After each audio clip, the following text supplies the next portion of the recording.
Bem, gente, voltamos aqui, tá? Dando continuidade às concepções do Maturana. Como eu disse para vocês, esse livro, Maturana e a Educação, é interessantíssimo para aqueles que queiram, né, perceber ou se utilizar da teoria do Maturana para os processos educacionais, ou falar de ciência, né, propriamente, né, como essa perspectiva ela ocorre ou se desenvolve a partir dos estudos da neurociência, né? E o Maturana ele tem uma influência muito grande nessa concepção. Então vamos ver. O objetivo principal de Maturana é explicar o fenômeno do conhecer através de uma abordagem de cunho biológica, né? Como eu já disse para vocês, de cunho biológico, né? Tomando a objetividade como ponto de partida. Mas aí vejam, tá? Essa objetividade maturana, ela tem dois aspectos. A gente vai ver isso um pouco mais adiante. A partir da noção de sistema, no âmbito da biologia, Maturana se perguntou. Então ele faz uma pergunta, né? Que classe de sistema é um ser vivo? Essa pergunta guiou suas reflexões teóricas e epistemológicas e levou, juntamente com Francisco Varela, outro chileno com a mesma formação, ao conceito de autopoiese. A gente já viu que autopoiese significa autoprodução. Então os seres vivos se autoproduzem, né? E nós humanos temos também essa capacidade. Além da biologia, Maturana interessou-se por filosofia, antropologia, anatomia, genética e cardiologia. Estudou medicina durante 4 anos, quer dizer, preocupou-se no âmbito biológico de maneira ampla, e como consequência seu interesse fundamental tem permanecido centrado no humano, tá ok?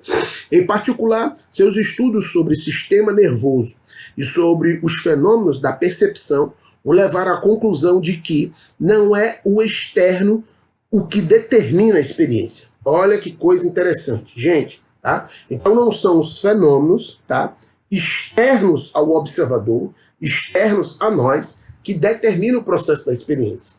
Ou seja, o processo da experiência não está linkado automaticamente a um certo realismo posto, entendeu? Fora do olhar do observador, ou fora do contato do observador com o fenômeno ou com o fato. Tá?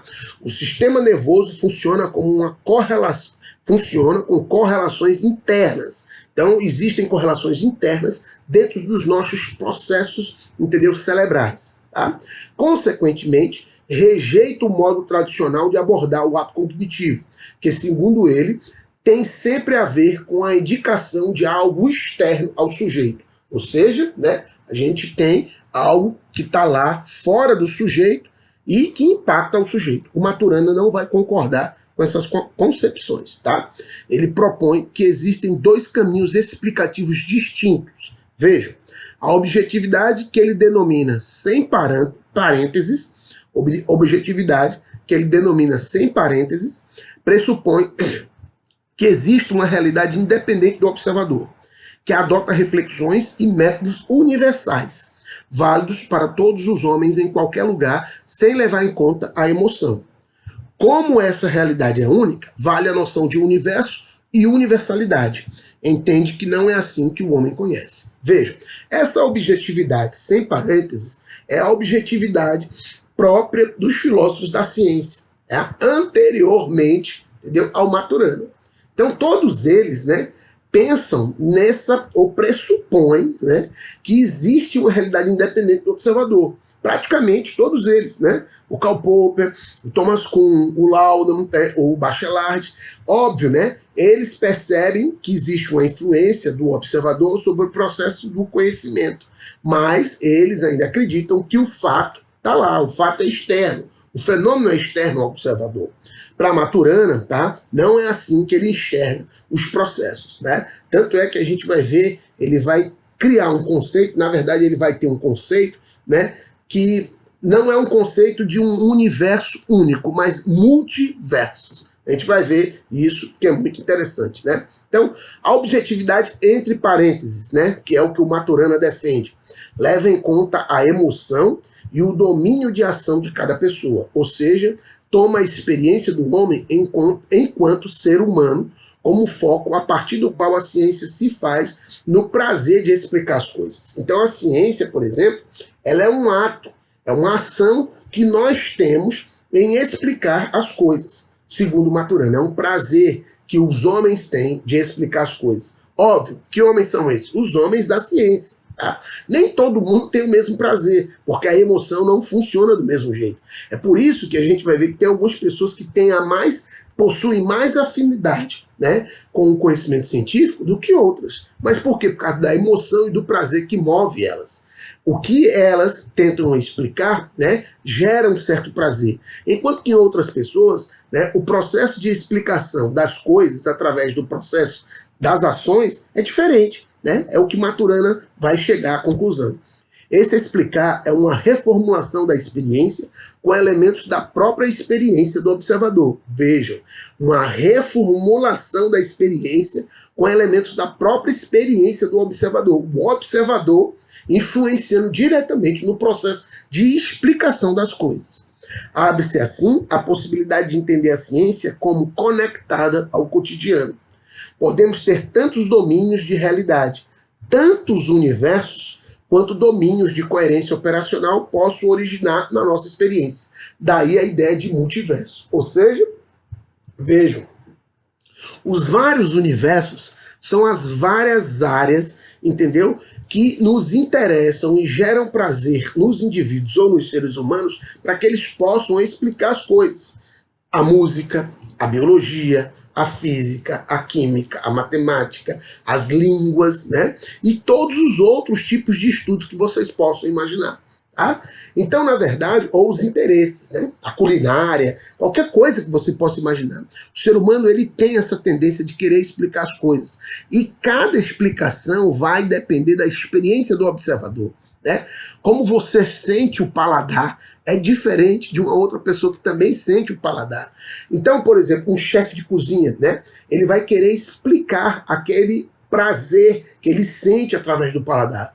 Mas uma pessoa que não tem interesse nisso, tem interesse na física, por exemplo, vai explicar, na verdade, como ocorrem os fenômenos físicos. São o quê? São universos diferentes. É por isso que o Maturana vai chamar de multiversos. E depende da experiência de cada indivíduo, ou seja, do observador. Domínios explicativos são domínios de realidade. Por exemplo, a história da física, o futebol, a biologia, etc. Todos são definidos por um conjunto de coerências operacionais. Cada um é um universo. Entendeu? Então existem inúmeros universos porque existem inúmeros campos para a gente poder adentrar e explicar coisas que nos move através desses processos emotivos, através do prazer. Né? Para Maturana, uma explicação somente científica se obedece simultaneamente a 4 critérios de validação das explicações científicas, que são, mas vejam, tá, gente? Né? Esses critérios de validação das explicações científicas servem para a gente tentar identificar a área da ciência, como os cientistas trabalham. Mas não serve para a gente trabalhar outras questões, né? Ou perceber como as pessoas, né, explicam outros fatos ou outros campos ou outros universos, né? Desses grandes multiversos, tá? Então, primeiro, né? Quais são os critérios? Primeiro é o fenômeno. Não é o fenômeno em si, mas é aquilo que o observador deve fazer para experienciar o que se quer explicar, expresso como uma receita. Faz assim, mede dessa forma e etc. Então, veja, o primeiro passo é o fenômeno. É por isso que é interessante, né? O fenômeno, na verdade, ele vai impactar, né? E de fato vai ser algo característico em outras teorias, né? Karl Popper, o Thomas Kuhn, o Lakatos, o próprio Bachelard, né? O fenômeno, ou o problema, né? Vamos dizer assim, né? Mas veja, o Maturana ele parte também dessa concepção, mas ele coloca, né, o fenômeno sendo subordinado à perspectiva do observador. Veja, não é o fenômeno em si, mas aquilo que o observador deve fazer para experienciar o que se quer explicar. Vejam, tá? Existe uma diferença aí. Tá? Bem, gente, a gente vai ficar por aqui, entendeu? Nesses critérios de validação, e a gente volta na próxima aula para dar continuidade a essas concepções, tá? Para a gente explicar isso melhor, para que a gente possa entender como o Maturana entende, né, a explicação científica, ou como a explicação científica, de fato, ela ocorre seguindo esses critérios. Valeu, um abraço, a gente se encontra na próxima aula.